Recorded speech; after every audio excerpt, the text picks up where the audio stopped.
this is Purge bringing you guys a first-person replay commentary. Finally doing a Monkey King game.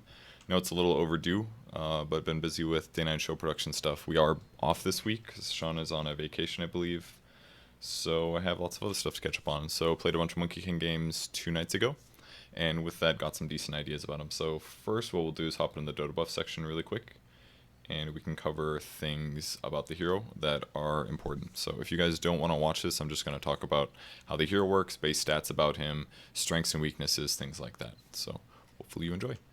Okay, so Monkey King is extremely popular right now, 7th in popularity. He is still seen as OP, but he's not as OP as he was right when he came out. And that is because of some pretty big nerfs to some of the way his skills work. So very popular, 7th most popular. His average win rate's 50%. In reality, his win rate is actually around 53% at the highest level at 5k plus. So that's a very, very high win rate. In fact, if we look at all of the win rates as a whole, yeah, he's already in like top 15 or something like that. Win rate of 53% is huge. So very good for the hero. Features about him, his base stats are pretty good. 18, 22, and 20. His stat gain is very good, mostly agility, strength, and a little bit of int, which is pretty much what he needs. Base movement speed is good, 305. Base damage is very good, about 56 average. And base attack time is normal, his armor is pretty good too. So nothing really that fancy here. But if we take a look at his skills, there's a lot of reason that Monkey King is strong. And mostly it has to do with his third skill, Jingu Mastery. So the way this works is, if he attacks the same target 4 times in a row, and it doesn't have to be, he can change it up, he can attack one thing twice, another thing twice, and go back to the original target. But if he attacks something 4 times in a row, upon the 4th hit, he gets bonus damage and lifesteal for the next 4 hits after the first 4. So the counter lasts for 10 seconds. That means if you attack somebody 4 times for regular damage, your next hits will get between 80 and 200 bonus damage, and will lifesteal 20 to 50% of the damage done. That's the way the lifesteal works. Lifesteal only works by how much damage you deal. So if somebody has insane armor, and you hit them with this, they only lifesteal half of the damage that you have done to them. So the skill is really OP basically because it kind of turns you into a hero like Ursa in that you do massive amounts of physical damage. Now, if you've been watching the Day 9 show, what this relates to is trading. Your trading ability with Monkey King is insanely good in the early game because very few other heroes get this kind of damage output. And obviously having lifesteal is also really good in the early game. 20% is not terrible. So basically you can't really trade that many hits with Monkey King. When you engage on him, you have to kill him before he kills you, otherwise you're in trouble. Whereas if you're playing against a hero like Ursa, it's kind of the same thing. The longer you fight him, the more dangerous it gets. For Monkey King, though, you can abuse this a little bit harder because once you do get those 4 hits in, you can save those 4 hits. And those 4 hits stay on you until you use them. They don't just go away with a timer. So you can do something like trade 4 times with somebody, get the Jingu Mastery, and then you can TP to another lane and wait 30 seconds and gank and then have bonus damage. The reason it's mostly very, very good is because it combos very well with your first skill, which is called Boundless Strike. What this does is a fissure-like move that does a AoE stun. Well, it's not AoE, it's more like a line. You basically slam your staff down, and it does a line of stun, and the damage it does is physical, and it's based on your damage. So if you increase your damage with Jingu Mastery, and then you use Boundless Strike, the damage you do is based on this bonus damage included in it, and you can lifesteal from it. So because it does a line attack, it can hit multiple things, but by doing the Boundless Strike, it only counts as one of your 4 attacks. So as long as you have 1 hit left on your Jingu Mastery, you should usually use Boundless Strike if you can, because you can hit an AoE, and because it does bonus damage. The damage it does is not just based on your damage, but it also does a crit multiplier between 140 and 200%. Now, the way that this was OP before was this used to do 200% crit multiplier at all levels instead of scaling up. It would only increase by crit or stun duration, actually. So 1 skill point is still pretty decent, though, especially in the early game. But really, the big purpose of this is to do bonus damage and sometimes stun duration as well, and to give you some time to chase. So the way that oh, by the way, this also counts when you use this. This also applies a point of Jingu Mastery to everybody you hit, since it counts as an auto attack. With that said, for example, if you hit somebody 3 times but they're about to get away, you can use Jingu Mastery or Boundless Strike on them to crit and stun them, and it applies the 4th point of Jingu Mastery, which means that every auto attack after that, now you have 4 hits that you can do the bonus damage. So sometimes you will need to use Boundless Strike just to ramp up your nuke. Sometimes you'll use it once you finish your Jingu Mastery. It just kind of is based on what heroes you're against and when you need to use your skills. Because if you need to use your nuke to make sure that their stun doesn't come out, or that you need to disrupt their ability to get away, then using Boundless Strike early will be done. So these two skills are basically the two things that are seen as most OP about Monkey King. Your second skill is also very good. It's called Tree Dance. You can jump up to a tree up to 1,000 distance away, and you have 3 seconds from there to either jump down from the tree or jump to another tree up to 1,000 distance away. So once you're on top of a tree, players can't see you, but if they can guess where you are and they destroy the tree, you get stunned for 4 seconds, and that's through BKB and everything. So it's pretty dangerous to use this if your opponents have good ways to cut trees like Timbersaw, Beastmaster, stuff like this. Once you're on the tree, though, you can use the active. You don't have to wait 3 seconds for this. You can jump on a tree and instantly jump down, and you channel this for up to 1 second, I believe. And the longer that you channel it, the more damage it does, and the longer the slow lasts for. I believe that's true, is how it works. So it does between 40% slow and 70% slow, and it does between 100 and 360 damage, and this is magical, by the way, I believe. So you can basically use Tree Dance to initiate with a slow, and then attack them up to 4 times with Jingu Mastery, and then cast Boundless Strike to stun them and to do bonus damage, usually as the finisher. So that's kind of how the hero plays out. The way your ultimate works is you channel for like an ungodly amount of time. 1.2 seconds is insane for a cast time, but it's very good for that reason. You basically create a formation of soldiers that are illusion based, but they can't be attacked, and they will attack every 2 seconds, it looks like. I don't think that's the base attack time, if I'm not mistaken, but they do bonus damage, and they also get your a lot of your orbs and actives. So for example, if you have an Echo Saber, I believe they will get Echo Saber, and by that I mean they will slow your target. And they also get things like Basher, Deso, Orbs, stuff like that. So the Wukong's command ulti is pretty OP if people fight in it. It lasts for 13 to 15 seconds. It makes basically an area of effect that you can see on the ground, and if you run outside of it as Monkey King, it disappears. So once you use it, you have to stand inside of it, which is a little bit tough because you have to use it when your opponents are engaged and aren't going to be able to escape, ideally. And also you need to be able to cast it for 1.2 seconds. So this kind of creates a situation where your opponents will want to kill Monkey King when he tries to use his ultimate. And if they can do that, then no ulti comes out. So basically, this is really the clinch of the hero. These abilities are amazing for laning, obviously, but if you can kill him before he gets his ulti off, or if he uses his ulti and you just kill him, then it kind of counters the hero. So the hero needs some survivability to allow himself to build up charges, get his Boundless Strike off, and ideally stand in his ultimate and fight for a long time. So playing around that is how you have to beat the hero. Trading against him is very difficult because of the way that the skill works. So at least in the laning stage, definitely his strongest area. But once you get into team fights, his ultimate can be very good as well. But if he doesn't get his ultimate off in time, then he's kind of a crap hero. So something to keep in mind.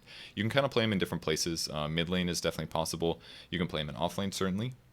But I feel he has the most success with dual off lanes versus solo off lanes. But if they have a weak lane, you can certainly bully people. And safe lane he can also work, but generally it works a little bit worse because of the fact that you do actually want to trade with people. You should be able to outplay people using Jingu Mastery. So if you're in the safe lane and your off laner just jungles like an axe or something, then you're not getting value out of the hero because he should just be crapping on people in the laning stage. It's really important you do that. So if you play safe lane, it's important that at least you get items that allow you to fight early mid game and that you do take those fights because that's where Monkey King is the strongest. In late game scenarios, he doesn't actually farm as fast as other heroes do because he usually doesn't buy a farming item like Battle Fury or Maelstrom, and he doesn't get from camp to camp very rapidly. His movement speed is usually not something you build. In terms of items that you build, Phase Boots is super important because of the fact that it helps you run faster, and that may be confusing to you because you would think, hey, I should get Treads because I want to build up hits faster, but usually you want Phase because you want to be able to catch up to people. Treads can kind of solve that problem and does make some sense, but Phase Boots is usually your pickup, not just because it makes you faster, but also because it gives you plus 24 damage, which technically works better with Boundless Strike, because if you're doing a crit, you want as high of damage as possible, whereas attack speed technically doesn't make that better. Treads would only give you 9 damage towards that, whereas Phase is 24. So in a lot of ways, Phase is actually a lot better in the early game, just because it makes your crit so much better early. So Phase Boots is pretty much built almost every single game on Monkey King, I would expect. Echo Saber is extremely core in the hero because it gives you HP, 10 strength, it gives you mana pool, it gives you attack speed, which you need, and it also gives you damage. So it gives you 15 damage, gives you 10 attack speed, gives you 10 int and 10 strength. The other cool thing it does, obviously, is it gives you a double hit. With the double hit, you get closer to using Jingu Mastery, and it also slows when you hit people with it, which means you have more time to try to build up your charges. The mana regen is also very nice, 75%. You do cast your spells semi-often if you're playing the hero correctly. So Echo Saber is pretty much core every time. And of course, when you use your ultimate, your little illusion things get the slow. So it makes it a little bit better to keep people in there. Now, things like Desolator are built in pubs. I wouldn't necessarily say it is always a good item. Sometimes it is a good pickup. It is a good pickup usually because what it does is it applies the orbs with Boundless Strike. So the crit damage you're doing is actually based on how much armor they have as well. Well, basically the damage you do is based on how much armor they have. And then once you figure out how much damage you're done, if you crit on top of that, then the value is doubled. So if you have 4 points in Boundless Strike and I use Boundless Strike on somebody with a Desolator, it's going to apply the Deso Orb when it calculates the damage. So it will do a lot more damage. But if you watched my Deso video before, the important thing about Desolator is it does a lot more damage if people's armor is between about 10 and -10, is where you have the most enhancement. But as people's armor levels go up heavily, the armor that they have resists your armor reduction, basically. So if people have 30 armor, buying a Desolator only increases your damage by, I'm guessing, around 18 to 20%. Whereas if somebody has about 10 armor, Desolator's increasing your damage by like 33% or so. It's a huge difference of damage enhancement. So Desolator is best against heroes that don't naturally have a lot of armor. So things like Pudge, Lion, Crystal Maiden, those kinds of heroes, Desolator's really good against them. But if you're playing against like an Axe or somebody that buys AC and Armlet, then it's not as good. So you kind of have to adjust your item build depending on what you're playing against. So Desolator has potential, but I don't think I bought it in any of my games, and I didn't really feel like I needed it too much because there was other items I felt I needed more. Mainly Black King Bar. Black King Bar is really important. Like I said, when you use your ultimate, you want to make sure that you are not being killed within the ultimate, and ideally that you're not being stunned. Because a lot of, especially the first game I played, what I would do is I'd run into a fight and I'd be ready to use my ultimate, and I'd start trying to cast my ultimate, but it takes a second, and within that second, somebody would stun me or silence me, and then I would just usually die. Because at that point I'm like, okay, I didn't get my ulti off. I'm now stunned for like 4 seconds or something, and in the meantime they'll kill me. So you need Black King Bar usually so you can jump into a fight and know that nobody's going to stop you from building up your Jingu Mastery, and no one's going to stop you from using your ultimate. Black King Bar is extremely important for most games on Monkey King. I think there was only one game I didn't buy it, and it was because I was against a Legion Commander, and maybe 2 games I didn't buy it, and it was because they didn't have that many stuns, so I actually felt like I could get away with it. Vanguard is also very good on the hero. It has a low win rate here, but that's just because if people finish your Vanguard upgrade, they'll usually have an Abyssal Blade, and then you have a 70% win rate. But Vanguard is important because it increases your HP, which means that you're more resistant against things like nukes and right clicks in the early game, and it also eventually will translate into an Abyssal Blade. So it's kind of like an early solution to Black King Bar. By giving you more survivability without having to actually buy a Black King Bar. And it also gives you regen in lane. You actually don't really want to buy lifesteal in this hero too much. One game I bought of Vlad's because I was against a Legion Commander and I felt that I needed armor as well as lifesteal to sustain better and to possibly do better in fights. I'm not sure if that was the right choice or not. I did watch one replay a long time ago of a Monkey King going Mask of Menace, and I thought that game looked kind of interesting. That could certainly work, but you have to remember, of course, that it prevents you from casting spells, so no Boundless Strike, no ultimate, but it could definitely be something that you try out. Feel free to try Mask of Menace. So yeah, Vanguard is very standard if you're playing a safe lane carry Monkey King. I really recommend that you go Vanguard early. Ideally like Phase, Ring of Akala, Vanguard. That way you can fight early and you're very strong. It's a really good way to use your early items to be ready to fight. That or the Echo Saber. Ideally both, but generally you might need a Vanguard for regen in lane. Blightstone is something that a lot of Monkey Kings will hold in the early game because it reduces armor by 2, which means that using your Boundless Strike does more damage. Orb of Venom or Blightstone at most does like about 12% damage amp. If they're around 0 armor or so, but if they have higher levels of armor, you're talking about 8 to 12% of damage amplification, which is pretty good, but it's obviously not the biggest. In fact, what I bought every game actually was Orb of Venom instead, because what Orb of Venom does is gives you a 12% mobility advantage over your opponent, because it'll slow them by 12%, which means that you're going to be getting more hits of Jingu Mastery. And if you use Boundless Strike, it will apply that to every hero that you hit, which is kind of cool. So 12% slow after that. So Orb of Venom I think is way more important personally than Blightstone is, but it's kind of up to you what you want to get. Silver Edge and Shadow Blade are certainly an option because they help you gank, ideally looking for kills without having to jump from tree to tree, because there's other ways, there's no way to basically look for heroes to kill other than getting maybe a Blink Dagger. So Blink Dagger is an option, Shadow Blade's an option, or you can just go without it depending on the game. But I think I tried it in the one game that I lost versus the Legion Commander because I wanted to look for kills without getting dueled, and I found that it worked pretty good. Maybe not amazing, but pretty good. It does give you attack speed and stats and stuff, which is pretty good. So heroes are good against are heroes that don't do a ton of burst damage and have little lockdown, which is pretty much all these guys, because they have a hard time preventing you from stacking up Jingu Mastery. Underlord can briefly disable you, but he can't kill you before you kill him, that's for sure. Spectre, kind of the same thing. Once you get Jingu Mastery, you're pretty much set to just blow somebody up through lifesteal, and these guys can't really deal with that too well. Centaur is slightly surprising, but once you get Jingu Mastery again, you should be completely fine. And Wraith King is kiteable, things like that. These are decent advantages, but not huge. This one makes the most sense, though. Underlord, mostly just the way Underlord works, if you guys don't know, is his third skill reduces the base damage you do, but that doesn't really matter if you're playing Monkey King, because if you get Jingu Mastery off, you get this bonus 80 to 200 damage, so it doesn't matter if he's reducing your base damage by 30 or 40. So, and he's tanky enough that he thinks he should survive, but you can easily damage through his tankiness. So basically any tanky hero that can't rapidly kill somebody and usually wins by slightly outlasting somebody is going to be countered by heroes like Ursa or Monkey King.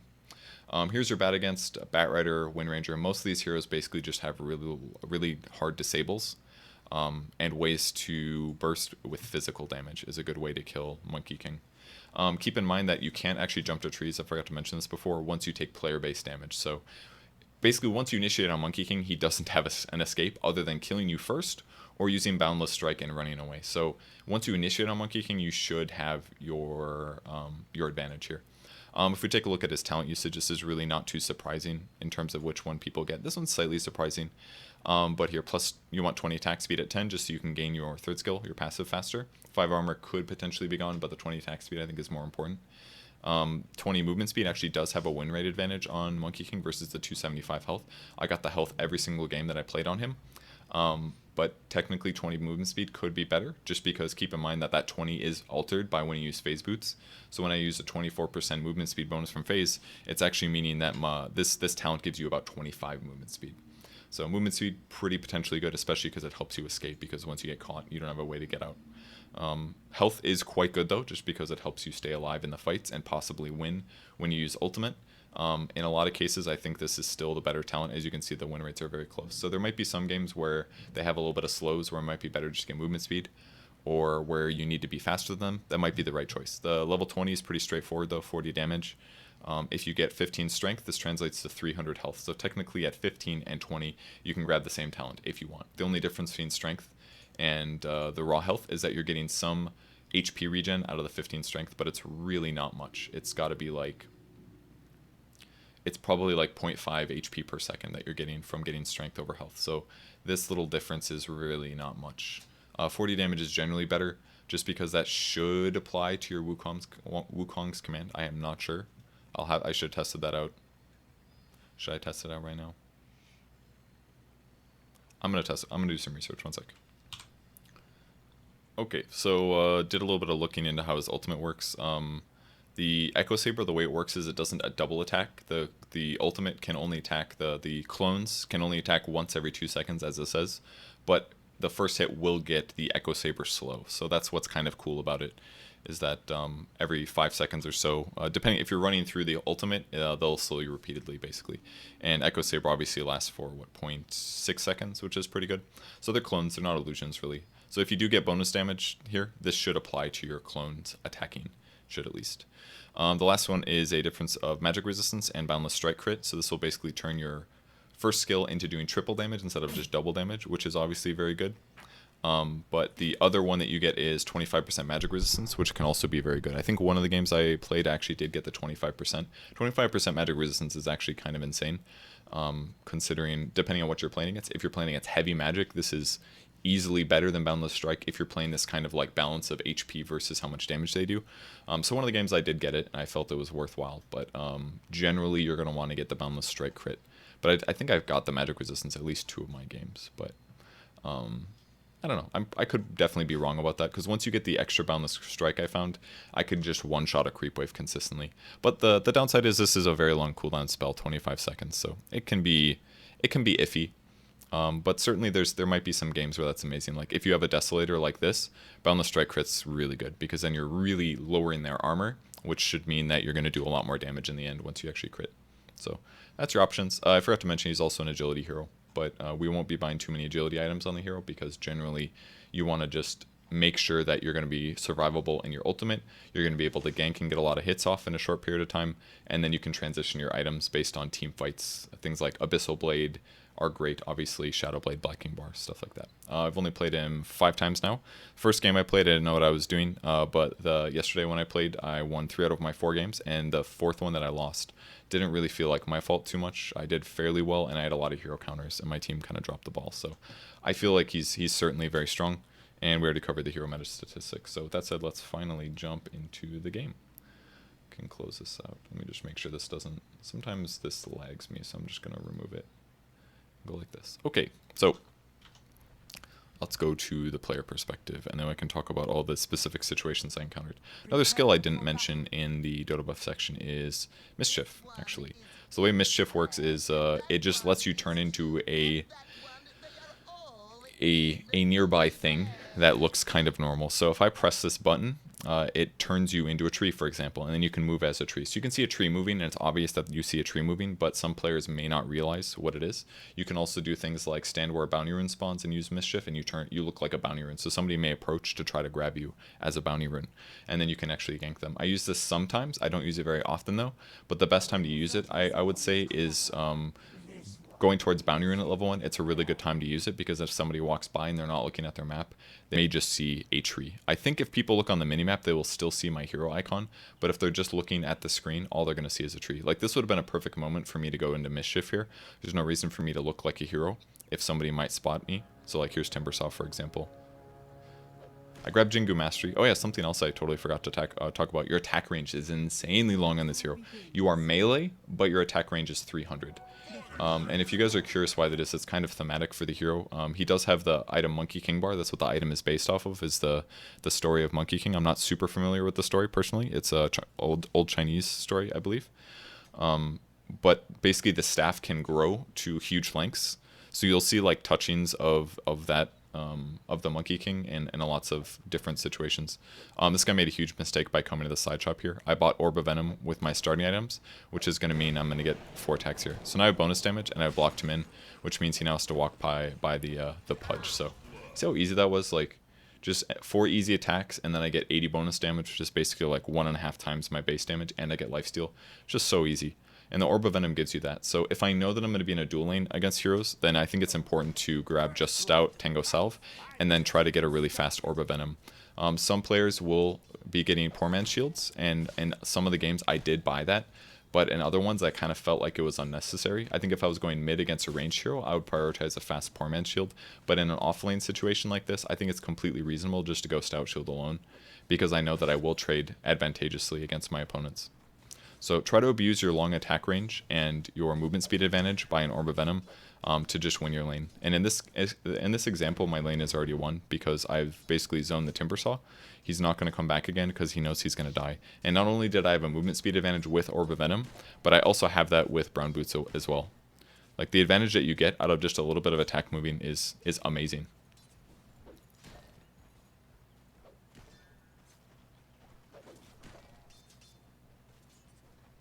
So now if I hit him with Orb of Venom, he's going to be slowed to about 270 movement speed, and I have 45 above that. So he'd be running about 270, I'm running at 350, and I can use my Boundless Strike crit to disable him further if needed. So now I basically just have free farm in my lane, and this is kind of the really abusive thing that heroes like Ursa can give you, is that if you're laning against a melee hero, your advantage is just stupid. And I don't really know what the Timbersaw was expecting in terms of laning. Maybe he thought that he would have a laning advantage against me or something like that, but if you know what you're doing, it's very, very straightforward for Monkey King to beat melee heroes. That's why we saw so many bullshit clips of him when the hero just came out. So I'm picking up my phase boots now to further my movement speed advantage, help my last hitting, and increase the damage that my Boundless Strike does. Usually you're going to be maxing out Jingu Mastery first. In almost all situations, I think that's going to be the case. If you're having a tough time in your lane, it may be better to max out other skills first, but generally that's not going to be the case. This is the biggest damage dealer for your hero by far. Maybe there's some like idealization we can get between Boundless Strike levels and Jingu Mastery, but really the more damage you increase, the more it's going to crit anyways. So certainly I could make an argument for having 1 point in Tree Dance here, just because it gives me a second nuke and the ability to slow for range. This is a really nice hook here by the Pudge. Look at the range. It's actually just incredible. I stunned here just to give it a little bit more disable. And now I've got the Boundless Strike, which means super easy last hit. So you can see the counters of Jingu Mastery. I've used all 4 now, so I'm all out. You may think maybe I should get a Quelling Blade as well, and I kind of agree. But generally the issue when you buy things like Orb of Venom or Blightstone is that you run out of item slots really fast. So sometimes it's just better to shave off a couple of those items. As much as I would like to have all of those, it's generally just better to skip. Quelling Blade is really good on this hero though. I purchased it this game because I'm against a Nature's Prophet. If I get sprouted, I'm kind of just caught in there. So I think it's important to actually have a solution against that. And occasionally just hitting somebody like this is really good too. So with the SB here, I should just immediately go into auto attack mode.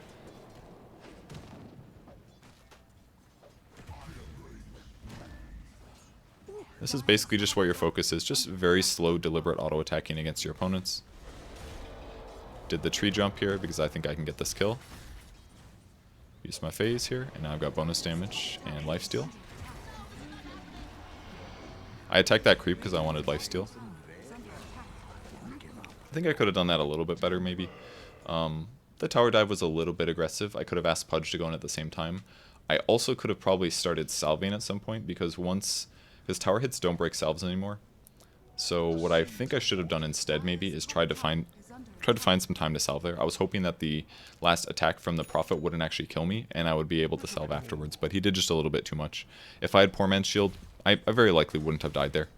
Right now I'm waiting for my Pudge to get back because getting a kill here is very possible. So I'm going to jump on the tree. It's 1.6 seconds channeling, by the way. And as soon as I initiate, I have 4 seconds stun here. I could chase that guy, and what I should have done probably is jumped on the SB first. Just going to try to chase him a little bit here. I don't really want to use my stun just yet. He kind of almost got away. I could have also jumped on a tree just now. Just trying to get some extra slow in. I think maybe I should have used Boundless Strike on the creep wave because then I would be able to lifesteal from multiple creeps, but I just settled for using my salve instead. This was very aggressive by him. I think I can kill him here. If I would have used my Boundless Strike there, I think I would have had it, perhaps, but not quite sure. I've also got Basilius picked up now, so armor and mana regen. Use my stun here to interrupt his charge. This is kind of dangerous. I did also use my stun as well.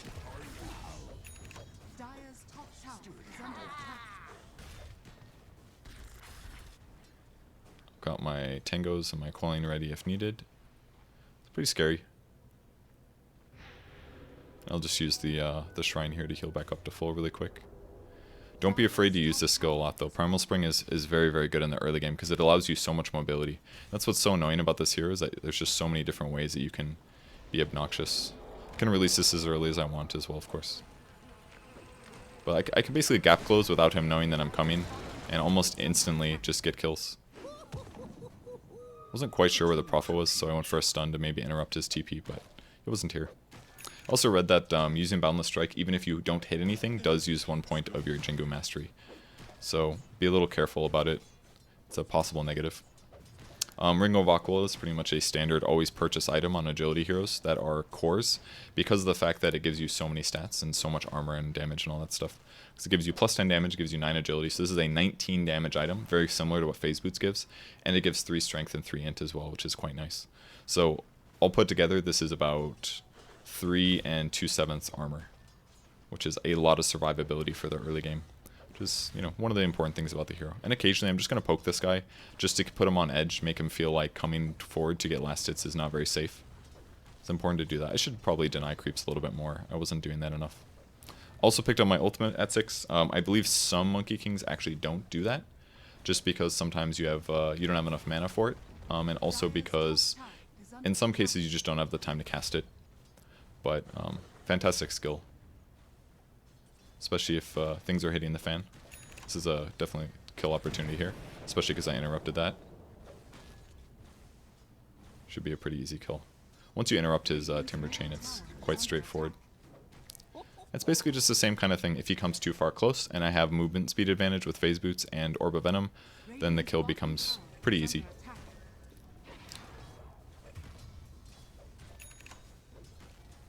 Not quite sure what I'm checking on the map here. So this is probably a mistake to take tower hits. But I do have a Ring of Health. It's going to be for the Vanguard, obviously. Very important item if I'm taking a lot of right clicks from multiple heroes. Looks like Clinkz is sitting behind me. Use my ultimate here. I don't know if I did this wisely. The Timbersaw actually super ditched the Clinkz there. Use Quelling Blade. I should have escaped faster there. I certainly made a mistake, but... Oh, I actually did kill him with Orb of Venom. Alright, bot Vanguard. I want to jump into the trees, but Orb of Venom's interrupting my ability to do that. I also have a stun here. Instantly I'm jumping down because I don't want to get disabled by this guy. So my mistake I think was I needed to jump in a place that slowed the Timbersaw, but also gave me a lineup hit with my first skill, because then I could have stunned the Timbersaw and the Spirit Breaker and bought myself a second to get another point, another Jingu Mastery picked up, because then when I get lifesteal again I'm set. But I needed time to build up another combo, and by jumping in the trees I think that was completely fine. I had to jump down instantly because I knew he was going to try to break the trees, and then from there I just needed to buy myself 4 hits, and I got I think 2 on the Timber there. I could have probably gotten about 2 hits before I used Boundless Strike and interrupted the Spirit Breaker. That was definitely the important thing. So I just made a little bit of mistakes here. I'm also considering ganking other lanes. It's important to do this sometimes. And I'm running really wide here because I don't necessarily want them to see me coming. Certainly remember this moment and how much attack speed reduction they had. And I'm just kind of dead. So I actually got pretty wrecked here. I thought that I was going to be able to build up my hits a lot faster, but I got hit by Dual Breath, I believe, and a Liquid Fire. And the Clinkz was attacking me. Not that that lowers my attack speed, but I also don't have any attack speed items yet. I just have like Aquila, basically 9 attack speed here. That's it. No Echo Saber yet, so that was a pretty big feed. Didn't feed that much gold. My team must be losing in terms of farm, but we're certainly winning in terms of kills. So that was pretty bad. I think the gank would have been okay if there wasn't like 3 heroes there. And ideally, if I jump from a tree first and land with Primal Spring, would have been nice to give me more hit potential. But as soon as I went in, I probably should have just left. To be honest, it was just way too dangerous to approach like that. I just jumped from the trees here. I picked up the Mastery. I don't think I should use Boundless Strike here, maybe. I kind of want to chase, but that's difficult. Yeah, it looks like we're actually losing the top lane quite bad. Getting a little lifesteal here.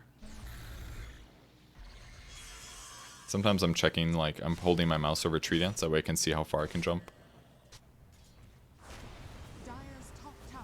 Jump into the top lane here, because people are diving really far.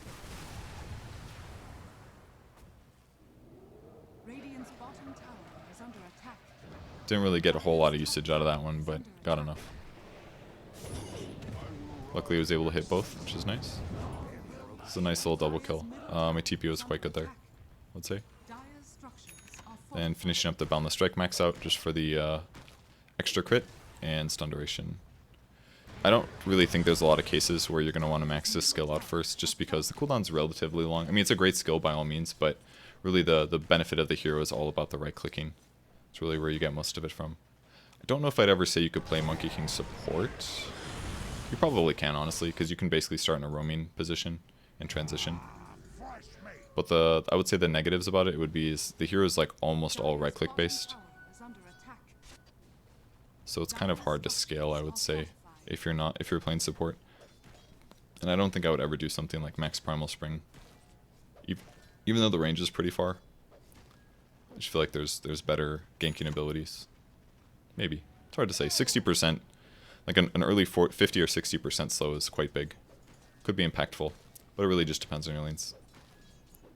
So basically, whenever you're somewhere, just make sure you get all the last hits. I queued up a Shadow Blade here. I don't remember if I completed this or not.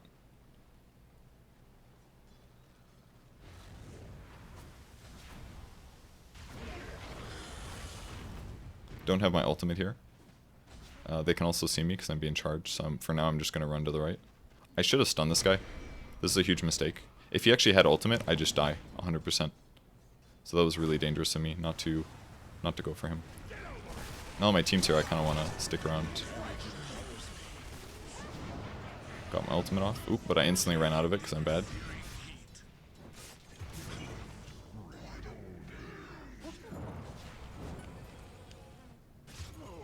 Don't think I got experience for that one, but Vanguard pays off. I bought the Oblivion Staff from the jungle, or from the side camp, which is going to just be an Echo Saber. Echo Saber is not really something you should pass up, in my opinion, when you play this hero. The mana regen's obviously very good, but but you just can't pass up the double hit. I've also gotten the 20 attack speed talent tree, nothing weird about this. Don't remember if I grabbed the fountain. Looks like I did, just to increase my HP. My survivability is so high that it's just a lot safer for me to keep my HP maxed out if possible. Love to gank the timber here, but I gotta wait for the Purge to come up a little bit. Never refuse gold given.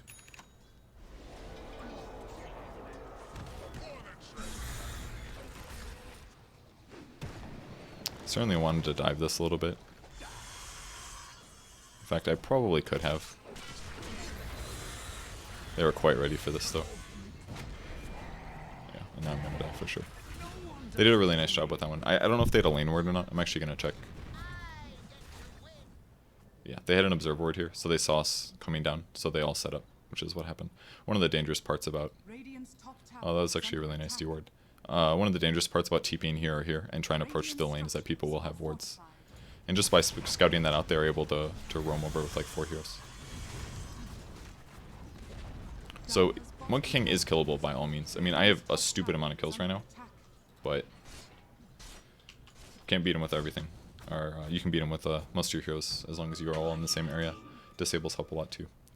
So, gonna see if we can kill this guy. Pretty easy one. I was gonna let him get that one.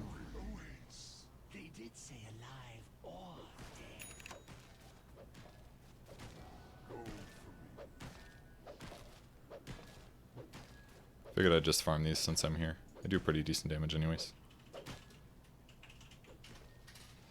Fortunately, this one gets away if I remember correctly. Yep. In the meantime, team pushing out the lane. I maybe shouldn't have spent so much time jungling those. Technically pushing lane is a little bit better. I didn't realize the tower wasn't dead either, so then I felt really bad. I was like, oh, I should have definitely killed that earlier. But flying out the Echo Saber now. It's definitely a little late, I would say, but my net worth as a whole is quite good. And survivability is up there, definitely. Most of their damage is a mix of physical and magical. It's magical, pure, magical, mostly physical, almost all physical.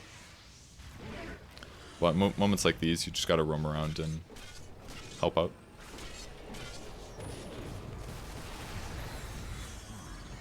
Just an occasional initiation and going for a fight is really good. You can definitely cancel that, thank God.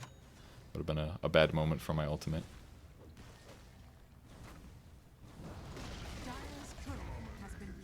They actually got a courier here. Did not realize until now.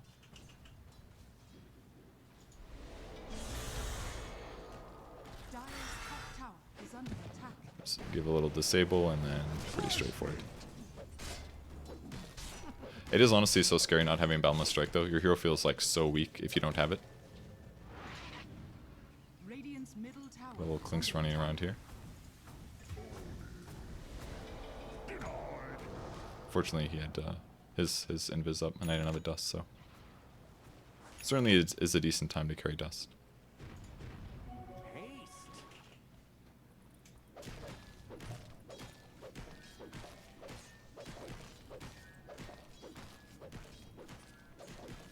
It really doesn't feel very fast at farming though. I mean, I don't really have any farming items particularly. I mean, like Ring of Aquila, Echo Saber kind of, Vanguard doesn't really enhance that for very much.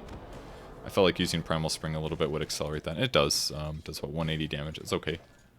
It's a little bit more than okay. It's like 90 damage a level. It's not bad.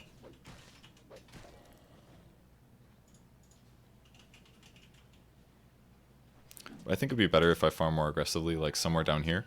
That way I'm close by where enemies might be. Like, nobody's going to be over here to fight me, so if my farm level is not that fast, then technically it's a mistake for me to be passively farming. I think it'd be preferable if I went down here and pushed. And that's the other problem as well, the hero actually can't push that fast. You've got Primal Spring, I guess, is most likely your best one. It's your best way to push. But other than that, you don't really want to use Boundless Strike to nuke away. And if I do get ganked, it's fairly easy for them to spot that out. I'm gonna jump on a tree. Kind of seemed like they had a ward or something. Once again, they're kind of like really on top of this one. I don't even know if I hit anybody with that stun there. But they seemed very, very ready for that fight, that's for sure. It's a really nice hook by Pudge. It kind of changed the whole fight.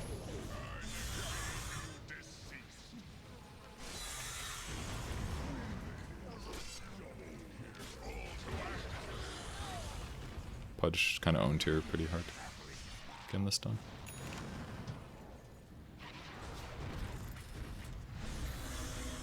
Yeah, that guy's gonna die. It's a very active fight, that's for sure. Pudge another good hook.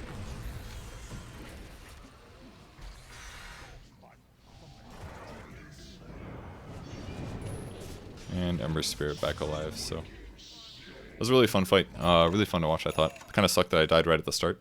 I think I could have used my Boundless Strike a bit earlier. That would have been a great time for a BKB, obviously. Just because if I was magic immune there, I would have gotten my ultimate off easily. Whereas instead it was kind of just like the me getting attack repeatedly show. So, the last fight is kind of just the justification of why you build so much HP, just because if you don't have enough HP and they actually focus you correctly, you just kind of die, and then your hero sucks. You're like, man, I wish I didn't die right away in that fight. That's why it's so important just to stay alive. Because you know how much potential you have. You feel this, like, all this strength in the early game, like how OP you are, but once you get into fights like that and you're focused, you feel worthless. So once you get past that survivability thing, you can unleash that true OP potential in the late game. Is the plan. But then what usually happens is your individual carry potential is good, but maybe not amazing, because you overbuy survivability items. So there's like weird balance that you can fit with them. But generally I feel the best way to play him is with survivability items and a little bit of attack speed stuff. It's generally the best thing to do.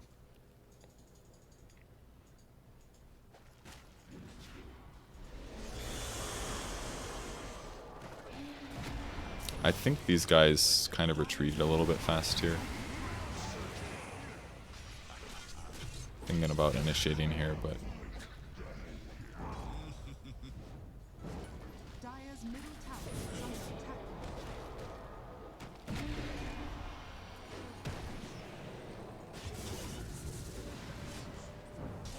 got a little Jingu here. Oh, everybody's just dead. So yeah, we're kind of just running over them. That's one of the nicest things about the hero. He's just so good at chasing. If people are chasing Monkey King, it's completely different. He can't escape. But if he's chasing you and you're not doing damage to him, he's gone almost always. Just because of Tree Dance and the Primal Spring afterwards.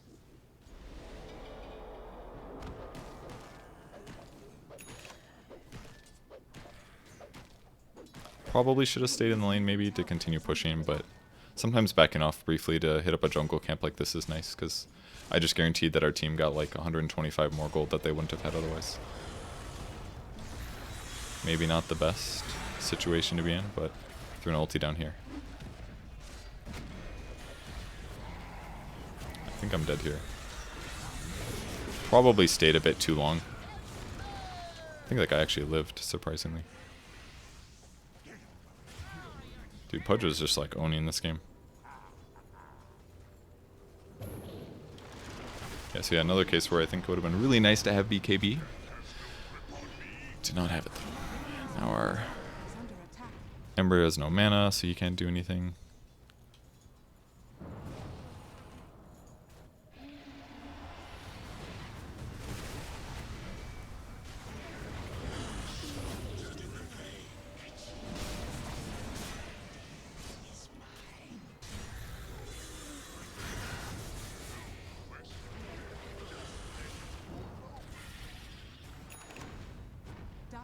Not sure that's the Orchid here. I'm alive. About 500 away from BKB. So I think part of the reason I wanted to show this game was because of the fact that I had some hardships. Pretty much every Monkey King game I played, there was at least a couple times where I died. Pretty much every time. There was a couple times where I got over-focused, but that's something that you can just solve by playing more games. The last game I played, like I said, that was the one I lost. I'm going to put all the match IDs down below, so if you guys want to watch the replays, you can see some of those circumstances where I played bad. But I'll probably list the 2nd through 4th games I played. This was the 3rd, I believe, of that night. The first one was mostly me getting used to the hero, so I don't really want to share that one because it wasn't exactly good play, but I'll look to see if I can spot a profit. Probably juked to the trees and went to TP, so. But boy did I wish I had BKB a little earlier this game. Maybe I could have dropped the Vanguard, possibly. But, or skipped the Vanguard from my item build, maybe. But I don't think there was really a good replacement. It's kind of, because I needed armor, I needed HP, I needed magic resistance. The game was too spread damage-wise for me to have an easy purchase. Kind of hard for me to get to this fight in time. I think this would have been a good game, actually. Maybe to grab movement speed, perhaps, because we were kind of moving around the map a lot. That said, though, more HP means lower chance of me dying during ulti combos, so.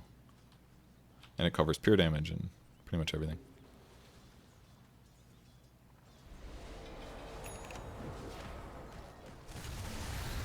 Just gonna ulti here. Fortunately, I did not hit.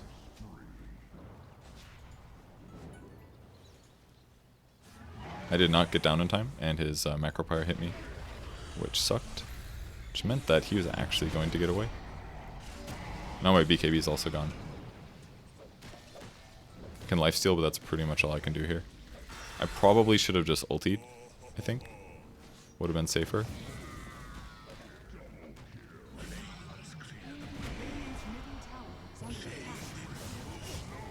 Luckily my team saved me. And there's actually a Vlad's as well, so lifesteal, all that stuff. I don't think I played that fight super well. I think I should have just ultied right away. Maybe. Done like a double hit, drop the ulti down. Might have been superior, but I'm not quite always on the right temperature of when I should be using my ultimate. I can see now from the net worth that this game is actually very, very one-sided, but we also did have track gold, I suppose, was probably a big part of it. But yeah, man, BKB, good item. We're having some trouble committing to fights slightly. Technically, it should be like, ideally, it would be like Wraith King going in. Wraith King going in and starting a fight and making sure that somebody was stuck for 2 seconds, and then I could also initiate at the same time. So I think maybe the team didn't quite play it perfectly. Ooh, I missed.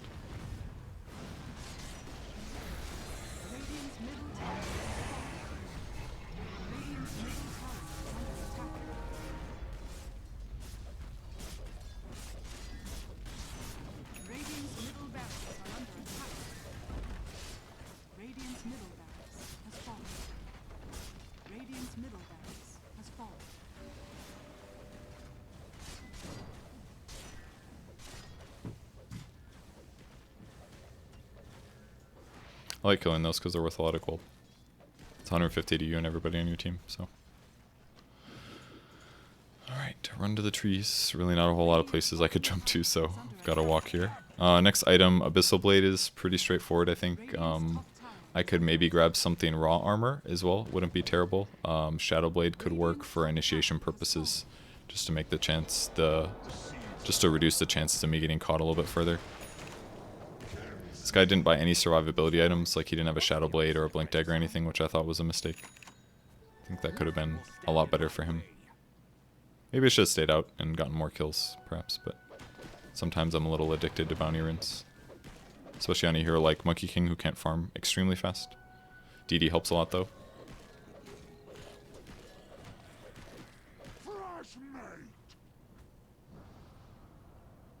Don't remember what I bought here. I think AC maybe. Yeah. AC is usually what I transition to as well. Just because I want to, I had to sell something here. So I sold the orb. So I didn't think, sometimes you'll buy Scotty in this case if there's a lot more nukes.